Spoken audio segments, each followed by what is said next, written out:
मेरा देवर कमरे में आया तो मैंने डर के मारे अपने पति की तस्वीर को गले लगा लिया। ये देखकर वो गुस्से में आ गया और तस्वीर छीन ली। इससे पहले कि मैं उससे कुछ भी कहती, उसने अपनी ताकत का इस्तेमाल किया। मैंने खुद को बचाने का प्रयास किया, लेकिन हार कर बेबस हो गई। ये देख वो बहुत खुश हुआ और फिर पूरी रात मैं रोती रही, लेकिन उस पर तो कोई असर ही नहीं हुआ। अब वो रोज़ रात सामने बैठे आदमी को मैंने नफ़रत से देखा था, जिसकी जिद की वजह से मैं उससे शादी करने पर मजबूर हुई थी। मैं नहीं जानती थी कि रिश्तों की अहमियत एकदम भी बदल सकती है। औरत के विधवा होने के बाद ससुराल में उसके पहले पति की हैसियत से उसे क्यों नहीं रख सकते? उसे पहले जैसा सम्मान और प्यार क्यों नहीं दे सकते? औरत की विधवा होते ही क्यों उसे ससुराल से दुत्कार दिया जाता है? क्यों उसे ससुराल में रहने के लिए सहारे की ज़रूरत होती है? मेरे माँ बाप जिंदा नहीं थे। भाई था जिसके हालात ऐसे नहीं थे कि मैं विधवा होने के बाद उसके घर की दहलीज पर जाकर बैठ जाती। वो तो अपने ही बीवी बच्चों को मुश्किल से पाल पोस रहा था। इसलिए मैंने ससुराल में ही रहना ज़्यादा पसंद किया था। लेकिन मैं नहीं जानती थी कि जिस देवर को मैंने छोटे भाई की तरह समझा था, वो मेरे साथ ऐसी हरकत भी कर सकता था। मैं सोच भी नहीं सकती थी कि वो मुझ पर गलत नज़र रखने लगेगा। मैंने तो अपनी ज़िंदगी को एक कमरे तक सीमित कर लिया था और वैसी ही ज़िंदगी गुजार रही थी जैसे कि मेरे ससुराल वाले चाहते थे। मेरे पति की मौत के बाद मुझे ज़िंदगी से प्यार भी खत्म हो गया था। बाहर की ज़िंदगी की रंगीनियाँ क्या होती हैं मैं भूल गई थी। बस अंदर कमरे में रहती थी। खाना बनाने या किसी काम के लिए बाहर आई, किचन के काम को पूरा करके फ़ौरन अपने कमरे में चली जाती थी। मेरी सास अपने बेटे के गम में निडाल हो चुकी थी, लेकिन जब उन्होंने कुछ होश संभाला तो मुझे कमरे में बैठना भी नसीब नहीं हुआ था। मेरी सास ने पूरे घर की जिम्मेदारी मेरे ऊपर डाल दी। यहाँ तक कि मेरी जेठानी भी घर के किसी काम को हाथ नहीं लगाती थी।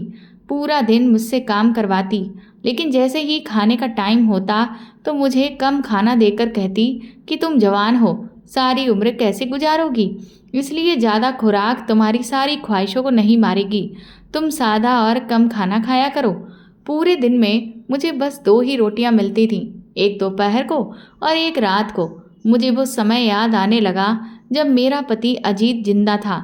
हमारी ज़िंदगी कितनी अच्छी गुजर रही थी। 3 साल मैंने अजीत की संगत में ऐसे गुजारे थे जैसे ज़िंदगी में कोई मुझे डर ही नहीं था। लेकिन उसकी मौत ने तो मुझे मार ही डाला था। और फिर हमारे समाज की विधवा के साथ किए जाने वाले व्यवहार ने तो मुझसे जीने का हक भी छीन लिया था।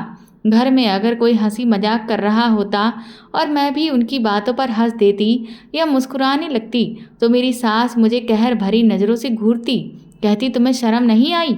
जवानी में तुम विधवा हो गई हो, तुम्हारा पति दुनिया से चला गया है और तुम यूँ बेशर्मों की तरह हंस रही हो।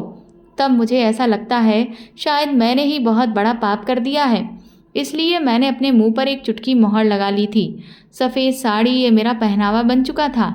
किसी की शादी होती तो मुझे उस शादी पर जाने की अनुमति नहीं होती थी कि सुहागन के पास विधवा औरत ना बैठ जाए, कहीं विधवा का साया सुहागन पर ना पड़ जाए। मेरी जेठानी भी मुझसे दूर भागती थी जैसे मैं कोई अछूत हूँ। फिर भी मैं सब्र से अपनी ज़िंदगी गुजार रही थी कि जब एक बार मेरी नंद और मेरे नंदोई घर में खाने के लिए दावत पर आए थे। खाना बनाने के बाद मैं किचन में ही बैठकर सूखी रोटी के साथ अचार खा रही थी, क्योंकि मेरी सास ने मुझसे कह रखा था कि हमेशा सादा खाना खाना, तेल मसाला वाला खाना खाने की कोई ज़रूरत नहीं है। और घर में इस वक्त एक से बढ़कर एक पकवान बने हुए थे, लेकिन मुझे भूख लग रही थी, इसलिए दोपहर की रोटी ली और उस पर अचार रखकर खाने लगी। मेरी ज़िंदगी से वैसे ही खुशियाँ रूठ चुकी थीं। मेरा दिल भी नहीं चाहता था कि मैं हंसूं, बातें करूं। बस एक जान थी जिसे ज़िंदगी के नाम पर जी ले रही थी। मर तो मैं भी शायद उसी दिन गई थी जब अजीत की मौत का संदेश मुझे मिला था। मैं किचन में खाना बना रही थी जब मेरा नंदोई किचन में दाखिल हुआ। कहने लगा, 1 कप चाय बना दो। मैंने कहा ठीक है। मैंने अपनी रोटी वहीं टेबल पर रखी और चाय बनाने लगी।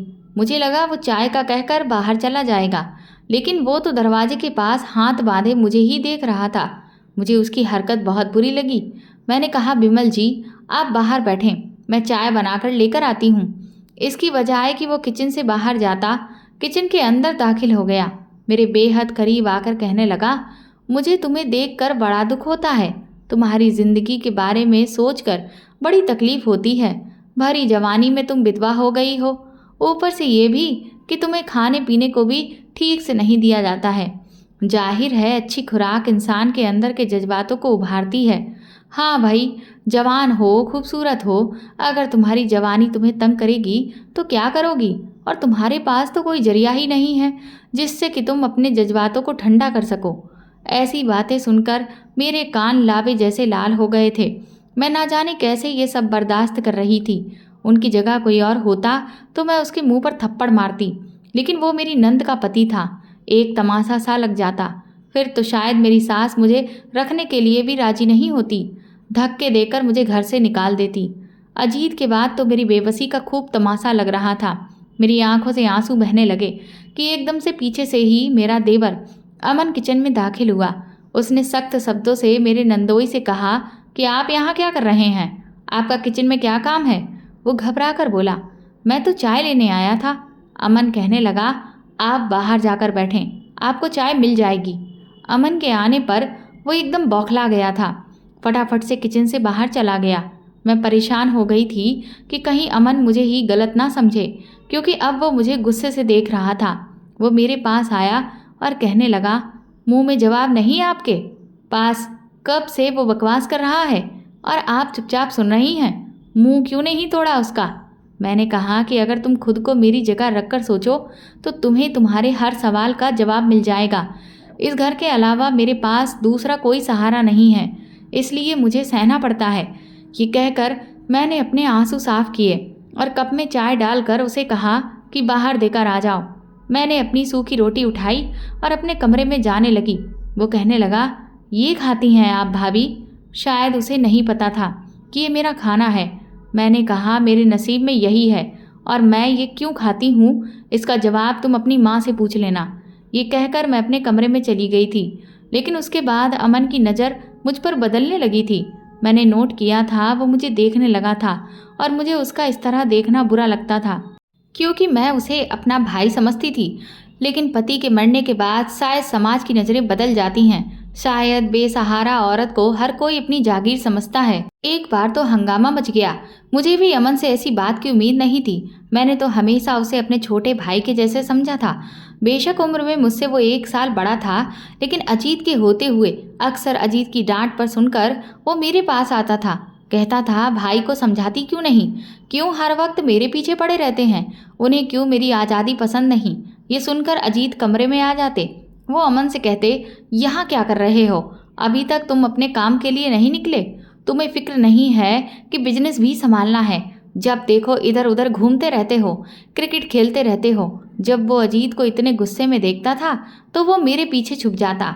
भाभी बचाओ इस जालिम भाई से, मुझे हर वक्त डांटते रहते हैं। ये सुनकर अजीत मुझे कहते कि बीच में से हटो कविता, आज तो मैं इसके कान खींच लूँगा। मुझे कह रहा था कि बस मैं ऑफिस जा रहा हूँ और देखो जाकर कमरे में तुम्हारे पीछे छुप गया। आज मैं इसे नहीं छोड़ूंगा। लेकिन मैं उनसे कहती कि छोड़ दो अजीत, कोई बात नहीं, वक्त के साथ साथ खुद ही काम को लेकर सीरियस हो जाएगा। क्यों मेरे छोटे से भाई के पीछे पड़े रहते हो? अजीत उसे छोड़कर मुझे घूरने लगते। इसे तुमने बहुत सर पर चढ़ा रखा है, देख लेना सारी जिंदगी मेरे ही सर पर बैठकर खाएगा। मजाल है कि कभी कुछ काम कर ले।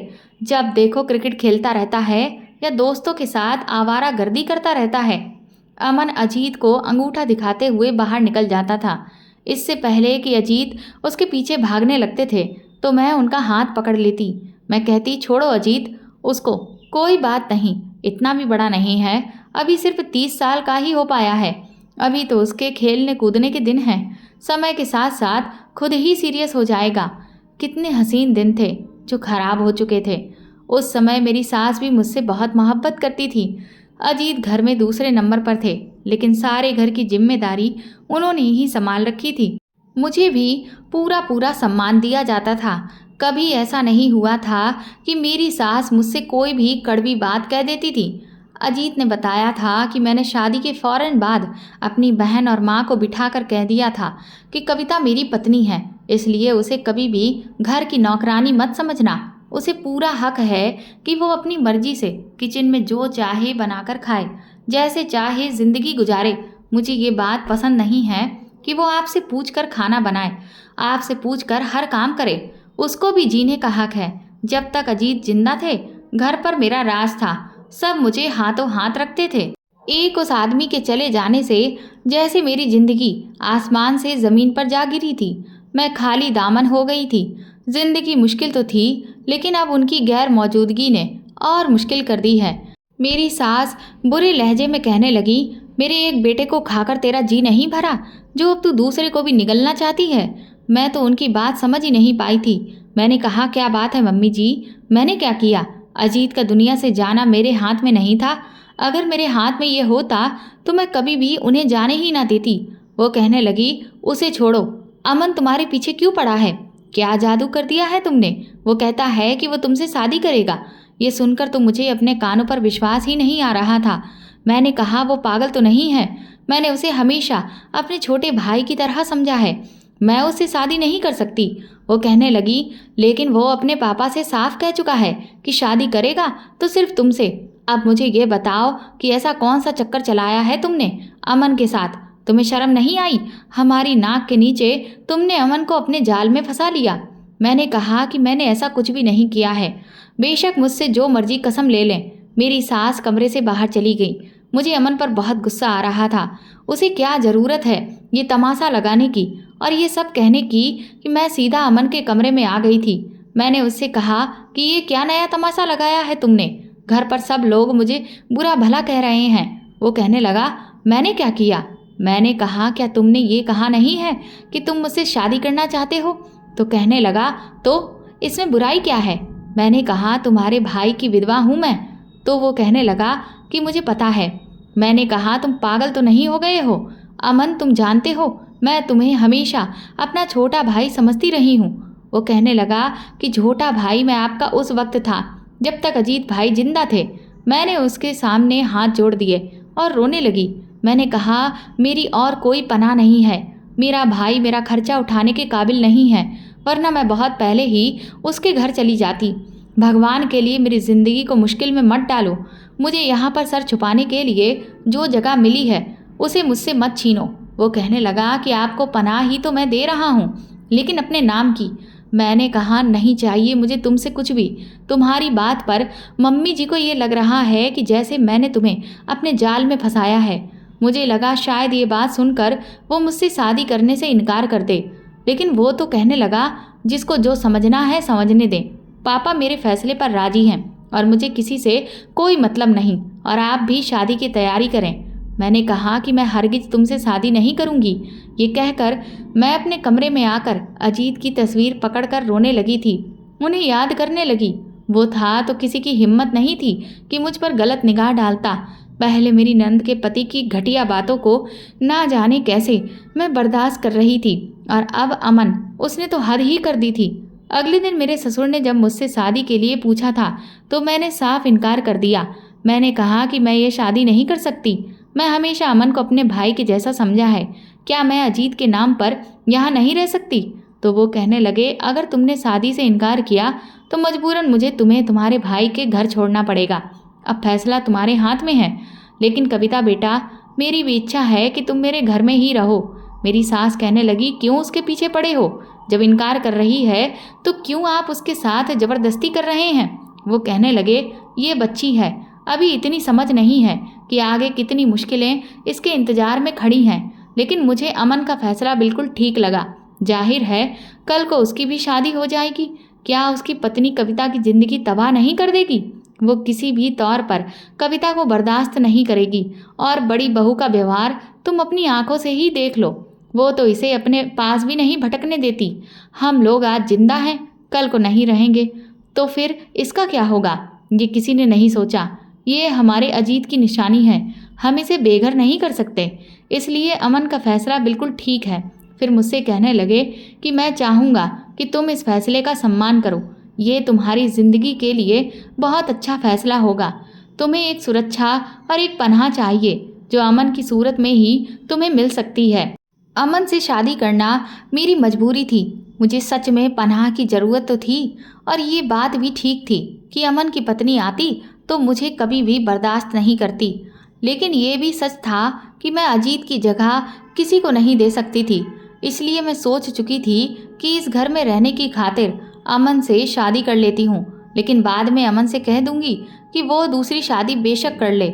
मुझे उसके नाम के अलावा कुछ भी नहीं चाहिए, बस उसके नाम के सहारे ही मैं ज़िंदगी जी लूँगी। फिर मैंने सोचा शायद वो भी मुझसे सिर्फ इसलिए शादी करना चाहता है ताकि मुझे सहारा दे सके। मैंने शादी का जोड़ा नहीं पहना था जो अमन ने एक नौकरानी के हाथों मेरे कमरे में भिजवाया था। मैं एक बार दुल्हन बन चुकी थी, दोबारा बनने की मेरी कोई ख्वाहिश नहीं थी। मैंने उसी सफ़ेद साड़ी में अमन से शादी की थी। हाँ, मेरी सास ने शादी के फेरे लेते समय मेरे सर पर लाल चुन्नी डाल दी थी। अमन के साथ फेरे लेते हुए मुझे वो समय याद आ गया था। मेरी आंखों से आंसू बह रहे थे जब अमन ने मेरी मांग में सिंदूर भरा। उस वक्त मुझे बहुत नफरत महसूस हो रही थी क्योंकि मैं उसे अपने पति की जगह नहीं दे सकती थी।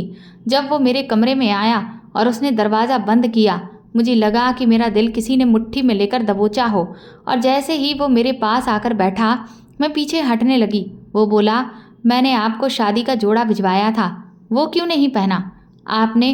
मैंने कहा कि मैं तुम्हें कभी भी अजीत की जगह नहीं दे सकती।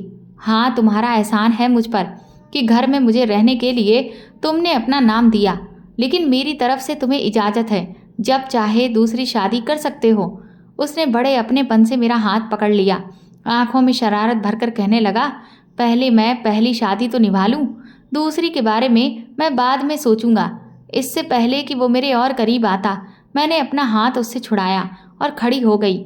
मैंने कहा, नहीं अमन, मुझे इस उलझन में मत डालो, मैं तुम्हें अजीत की जगह नहीं दे सकती। ये कहकर मैं रोने लगी।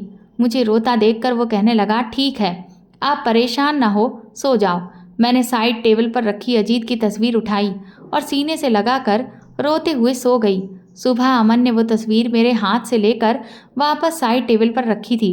उसकी हरकत पर मेरी आंख खुल गई थी। 4 दिन गुजर गए थे। उसने मुझे दोबारा पति पत्नी वाला रिश्ता बनाने के लिए नहीं कहा था। मैं भी सुकून से हो गई थी। लेकिन कुछ दिन बाद उसने मुझसे कहा कि आज के बाद मैं आपको सफ़ेद कपड़ों में ना देखूं, और ना ही इतनी सादगी में। रात को जब मैं ऑफिस से वापस आऊं तो अच्छे से तैयार रहना, जिस तरह नई नवेली दुल्हन तैयार रहती है। ये कहकर वो चला गया था, लेकिन मैं परेशान हो गई थी। अमन के कहने के बावजूद भी रात को मैं तैयार नहीं हुई थी। अपने उन्हीं पुराने कपड़ों में घूम रही थी। पुराने कपड़ों में देखकर उसके माथे पर बल पड़े थे, लेकिन मुझे परवाह नहीं थी। उसके कमरे में आने से पहले मैं साइड टेबल पर रखी अजीत की तस्वीर पकड़े रोते हुए उससे बातें कर रही थी। जब अमन कमरे में दाखिल हुआ, मुझे देखकर उसने कमरे का दरवाज़ा जोर से बंद किया था। वो काफ़ी गुस्से में लग रहा था। मेरा दिल डर से कांप गया था। अमन को इतने गुस्से में मैंने पहले कभी नहीं देखा था। वो मेरे पास आया, मेरे हाथ से अजीत की तस्वीर को छीना। ये देखकर मुझे उस पर गुस्सा आने लगा। मैंने कहा, तुम ये क्या कर रहे हो, वापस करो। तो उसके कहने का तरीका बहुत ही गुस्से वाला था। वो कहने लगा, बहुत दिनों से मैं ये सब बर्दाश्त कर रहा हूँ। जब मैं रात को कमरे में आता हूँ तो तुम भाई की तस्वीर पकड़े उनसे बातें कर रही होती हो। मेरे सामने उनकी तस्वीर को अपने सीने से लगाती हो। क्यों? मेरे सब्र का इम्तिहान ले रही हो? कविता, अमन की बातें सुनकर मुझे अफसोस हुआ था। मैंने कहा, मैं पहले भी तुमसे कह चुकी हूँ कि अजीत की जगह मैं तुम्हें नहीं दे सकती। वो कहने लगा, क्या तुम्हारे ऐसा करने से भाई वापस आ जाएंगे? या उन्होंने कहा था तुमसे कि उनके मरने के बाद तुम भी सती हो जाना? ये पुराने जमाने की रस्में थीं कि पति के मरने के बाद पत्नी भी सती हो जाया करती थी, या फिर उससे उसके हंसने बोलने का अधिकार भी छीन लिया जाता था। लेकिन अब ऐसा नहीं है। पति के मरने के बाद उसे जीने का हक है, वो शादी भी करने का हक रखती है। मैंने तुमसे इसलिए शादी नहीं की कि तुम मेरे होते हुए मेरे भाई की तस्वीर को सीने से लगाओ। बेशक मुझे अपने भाई से बहुत मोहब्बत है, लेकिन ये कभी नहीं चाहूँगा कि मेरी बीवी ऐसी हरकतें करे। उतारो ये विधवा की साड़ी और जाओ, तैयार होकर आओ मेरे लिए, और इस बार मैं तुम्हारा कोई भी बहाना नहीं सुनूंगा। ये कहकर उसने अजीत की तस्वीर अलमारी के लॉकर में रख दी और उसे लॉक कर दिया। ये देखकर मुझे अमन और भी ज़्यादा बुरा लगने लगा था। मैं वैसे ही बैठी रही। अमन देर तक मुझे घूरता रहा, फिर कहने लगा, मर्जी है तुम्हारी। ये कहकर उसने ड्रेसिंग के दराज से कांच की चूड़ियाँ निकाली और मेरे पास आकर बैठ गया। हाथ थाम कर उसने मेरी कलाइयों को चूड़ियों से भर दिया था। कहने लगा, हमेशा चूड़ियों को अपने हाथ की रौनक बनाए रखना। ये कहकर उसने मुझे खींचकर अपने करीब किया। कुछ देर तक मैं उससे दूर हटने की कोशिश करती रही, लेकिन वो हट्टा कट्टा मजबूत मर्द था। लाख कोशिश के बावजूद जब मैं उसके घेरे से निकल न सकी तो थककर मैंने खुद को ढीला छोड़ दिया। मेरे मना करने पर भी उसने मुझे खुद की कैद से निकलने नहीं दिया। वो अपना हक वसूल कर चुका था। रात भर रोने की वजह से सुबह तक मेरी आंखें सूजी हुई थीं। मैंने नहा धोकर एक हल्के रंग का ड्रेस पहन लिया था, लेकिन अब अमन ने मेरी एक भी नहीं सुनी। उसने मुझे रेड कलर की फैंसी साड़ी निकाल कर दी। कहने लगा, इसे पहनो, मुझे ये रंग पसंद है। इससे पहले कि मैं इनकार करती, वो सख्त व्यवहार पर उतर आया था। कहने लगा, जल्दी से कपड़े बदल कर आओ, नहीं तो मैं शरारत कर जाऊंगा और तुम्हें दोबारा नहाना पड़ेगा। ये कहते हुए उसकी आंखों में शरारत नाच रही थी। मैं चाहकर भी उसे कुछ कह नहीं पाई। जब मैं कपड़े बदल कर अमन के साथ कमरे से बाहर निकली तो सब नाश्ते की टेबल पर बैठे थे।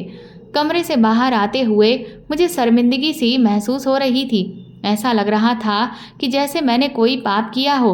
अमन ने कमरे से बाहर निकलते ही मेरा हाथ थाम लिया था। वो मुझे डाइनिंग टेबल के पास लाया और कुर्सी पीछे खींचकर मुझे बिठाया और खुद भी मेरे साथ ही बैठा था। मेरी सास का मूड बहुत खराब था। उसने मेरी प्लेट में खुद ही पराठा रखा। कहने लगा, तुम्हें सिर्फ एक रोटी खाने की या फिर सूखी रोटी खाने की ज़रूरत नहीं है। ये बात सुनकर मेरी सास और मेरी जेठानी दोनों ही उसे घूरने लगीं।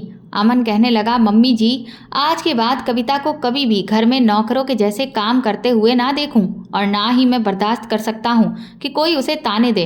अब वो अजीत भाई की विधवा नहीं रही है, मेरी पत्नी है और उसे इसी हैसियत से अपनाया जाए।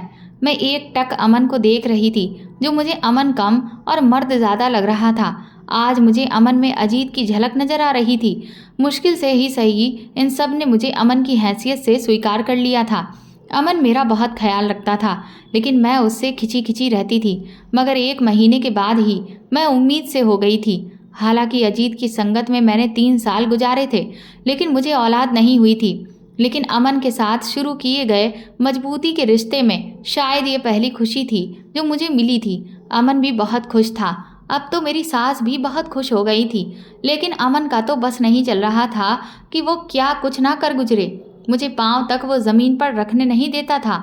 ऑफिस जाता तो कई बार मुझे फ़ोन करके पूछा करता, तुमने फ्रेश जूस पिया?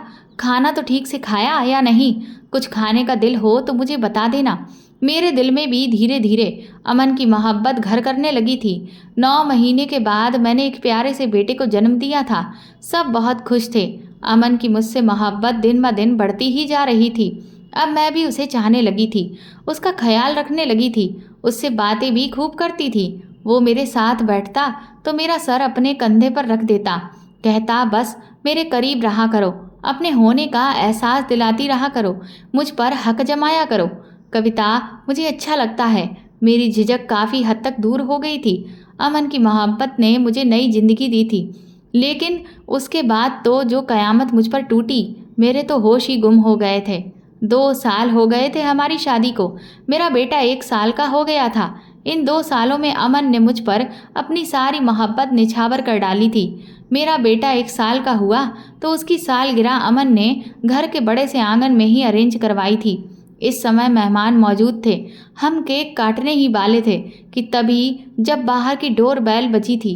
दरवाज़ा मेरी नंद ने खोला और सामने आने वाले को देखकर उसकी चीख निकल गई थी। हम सबकी नज़रें नंद की तरफ उठी थीं।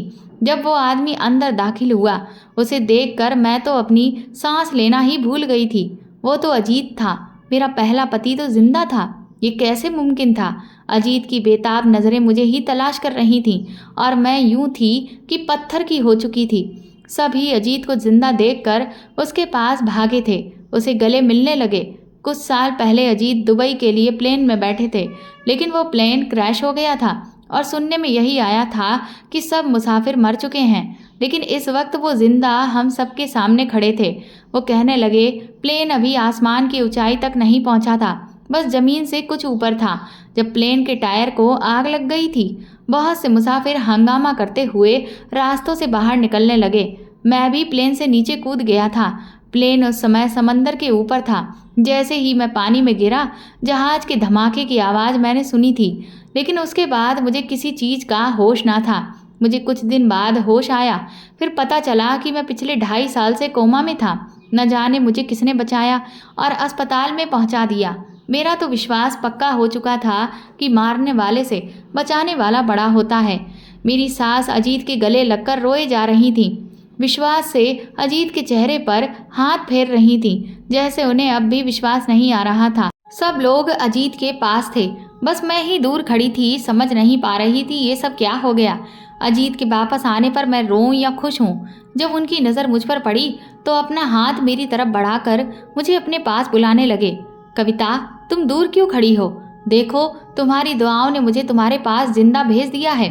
इधर आओ मेरे पास। एक बाजू से उन्होंने मेरी सास को अपने साथ लगा रखा था और दूसरे हाथ को फैलाए वो मेरे इंतजार में खड़े थे।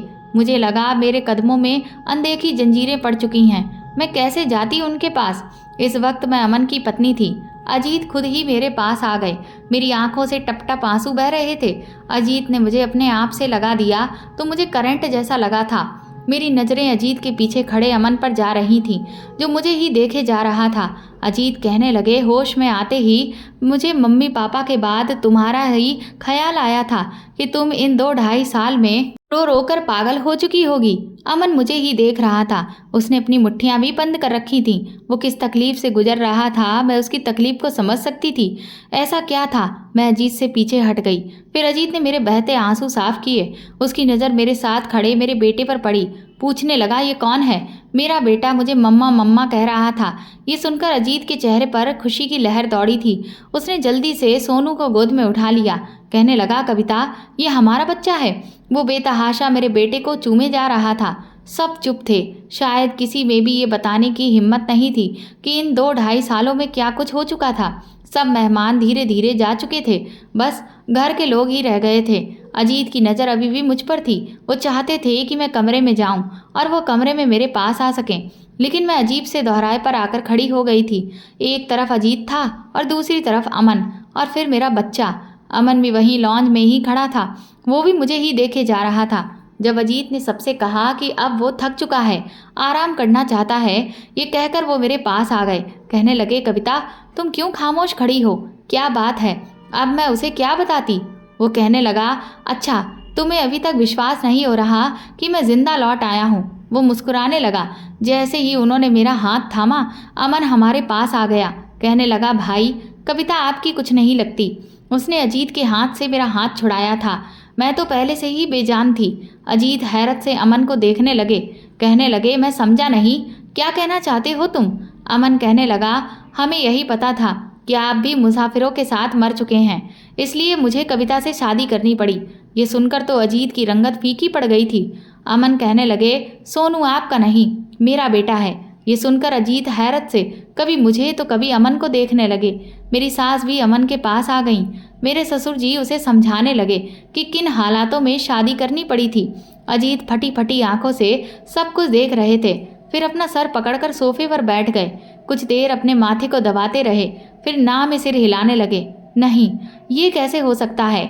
ये नहीं हो सकता। कविता मेरी पत्नी है। अमन कैसे? कविता मेरी पत्नी है। और फिर वो अपने कमरे में चले गए। मेरे सास और ससुर भी अपने कमरे में चले गए। बस मैं लॉन्ज में खड़ी थी। अमन मेरे पास आया। कहने लगा, कविता, चलो कमरे में। मैं खाली खाली आंखों से देख रही थी। अमन मेरा हाथ थाम कर मुझे कमरे में ले गया। मैं बेजान सी बेड पर बैठ गई थी। उस वक्त अमन की पसंदीदा साड़ी में मैं तैयार थी। उसने आज मेरी बहुत तारीफ भी की थी और उसकी तारीफ पर मैं भी बहुत खुश थी। लेकिन अब मेरी जिंदगी सवालिया निशान बनकर रह गई थी, जिसमें कसूर किसी का भी नहीं था। अमन मेरे सामने बैठ गया। उसने मेरा हाथ पकड़ लिया। मैंने छुड़ा लिया। ये देखकर अमन के चेहरे पर परेशानी के भाव बिखरे थे। वो कहने लगा, कविता, मैं बहुत मोहब्बत करने लगा हूँ तुमसे। उसके कहने का अंदाज भीगा हुआ था। आंखों में आंसू झिलमिला रहे थे। वो कहने लगा, मैंने तुमसे शादी इसलिए नहीं की क्योंकि मेरे घर वालों ने तुम्हें इंसान समझना छोड़ दिया था। तुम्हारे साथ जानवर जैसा व्यवहार करते थे, बल्कि जब मैंने अपने जीजा की बदतमीजी देखी तो मुझे बहुत गुस्सा आया था। मैंने सोचा कि अजीत भाई के मरने पर सजा तुम्हें क्यों दी जा रही है, तुम्हारी जिंदगी को क्यों दर्दनाक बनाया जा रहा है। इसीलिए मैंने तुमसे शादी कर ली। लेकिन शादी के बाद जब मैं तुम्हें अजीत भाई के लिए रोते तड़पते देखता तो मुझे जलन होती थी। तुम उनकी तस्वीर से प्यार भरी बातें करती हो, उसे सीने से लगाती तो मेरे अंदर तक जलन दौड़ने लगती थी। मैं ये सब बर्दाश्त नहीं कर पा रहा था। शायद शादी के साथ फेरे लेने का मतलब मुझे तब समझ आ गया था। मैं भाई के लिए तुम्हें रोता नहीं देख सकता था। बस पता ही नहीं चला कब तुम मेरे लिए इतनी अहम हो गई कि तुम्हारे बगैर मैं जिंदगी गुजारने के बारे में सोच भी नहीं सकता। उसने फिर से मेरे हाथ थाम लिए। उसकी आंखों से आंसू बह रहे थे। वो कहने लगा, कोई भी फैसला करने से पहले ये सोच लेना, मैं मर जाऊंगा तुम्हारे बगैर। हमारा एक बच्चा है, प्लीज़ मेरे और सोनू के बारे में सोच लेना। मैं किसी पत्थर की तरह बेजान बैठी थी। उसने मेरे हाथ छोड़ दिए और तकिया उठाकर सोफे पर जाकर लेट गया। सुबह को मैं जब कमरे से बाहर आई तो अजीत सामने सोफे पर सर पकड़े बैठे थे। सुबह सुबह का समय था, कोई भी नहीं जागा था। मुझे अमन के कमरे से बाहर निकलते देखकर उन्होंने मुझे शिकवे भरी नज़रों से देखा था। मुझे ऐसा लगा जैसे मैं ही कसूरवार हूँ। वो उठकर मेरे पास आ गए। कहने लगे, कविता, मैं पूरी रात सो नहीं पाया हूँ। मैं तुमसे मोहब्बत करता हूँ। तुमसे दूर रहने के बारे में सोच भी नहीं सकता। मैंने पूरी रात इस बारे में सोच विचार किया है और मैं इसी नतीजे पर पहुंचा हूँ कि तुम अभी भी मेरी पत्नी हो। ठीक है, अमन ने और तुमने मजबूरी में शादी की थी। उस समय शायद हालात की नज़ाकत यही थी कि तुम दोनों शादी कर लो। लेकिन अब मैं आ गया हूँ तो तुम अब मेरी पत्नी हो। मैं सोनू को भी अपनाने को तैयार हूँ। कुछ भी कहो, वो भी मेरा ही खून है, मेरे भाई की औलाद है। अमन से मैं बात करूँगा, वो तुम्हें तलाक दे दे। मैं तुम दोनों को अपनाऊंगा। अमन का क्या है, दूसरी शादी भी कर सकता है। मैंने भी खाली आंखों से अजीत की तरफ देखा था। शायद ये सच था कि मैं पहले अजीत से मोहब्बत करती थी, लेकिन जिस तरह अमन ने मेरा साथ दिया, मेरे ख्याल रखा, अमन की मेरे दिल में एक जगह बन गई थी। और सबसे बड़ी बात, वो मेरे बच्चे का बाप था। कैसे मैं एक बच्चे को उसके सगे बाप से अलग कर देती? मैं ये नहीं कर सकती थी। मैंने अजीत के हाथ से अपना हाथ छुड़ा लिया। मैंने कहा, अजीत ठीक है, मैं पहले तुम्हारी पत्नी थी, लेकिन अब तुम्हें मानना पड़ेगा कि मैं अब अमन की पत्नी हूँ। अजीत कहने लगे, कविता, मैं पूरी रात सो नहीं पाया हूँ। पूरी रात मेरी अंगारों पर कटी है, ये सोचकर कि तुम अमन की बाहों में सो रही हो। मैं कैसे तुम्हारे बगैर रहूँगा? लेकिन पूरी रात मैं भी सो नहीं पाई थी। मैंने एक फैसला कर लिया था और सब घर वालों के सामने मैंने वो फैसला सुना दिया था। मेरा फैसला सुनकर अमन के चेहरे पर मुस्कुराहट फैल गई थी, जबकि अजीत के चेहरे पर एक खामोशी और उदासी फैल गई थी। मैंने अपना फैसला सुनाया कि मैं अमन के साथ रहना चाहती हूँ और मैंने हाथ जोड़कर विनती की थी कि अजीत प्लीज़ मुझे भूल जाओ और मुझे तलाक दे दो। मेरा फैसला सुनकर अजीत ने मुझे गुस्से और कहर भरी नज़रों से घूरा था और गुस्से से बाहर निकलकर चला गया था। मैं थके थके कदमों से कमरे में आई थी। अमन भी मेरे पीछे ही आया था। उसने मेरे हाथ थाम लिए। कहने लगा, कविता, तुमने बहुत अच्छा फैसला किया है। अजीत भाई के दुख को मैं समझ सकता हूँ, लेकिन कविता, तुम्हारा फैसला हमारे बच्चे के फ्यूचर के लिए बहुत अच्छा है। अजीत का सोचकर मेरी आंखों में आंसू भर आए थे। मैंने अमन के कंधे पर सर टिका दिया था।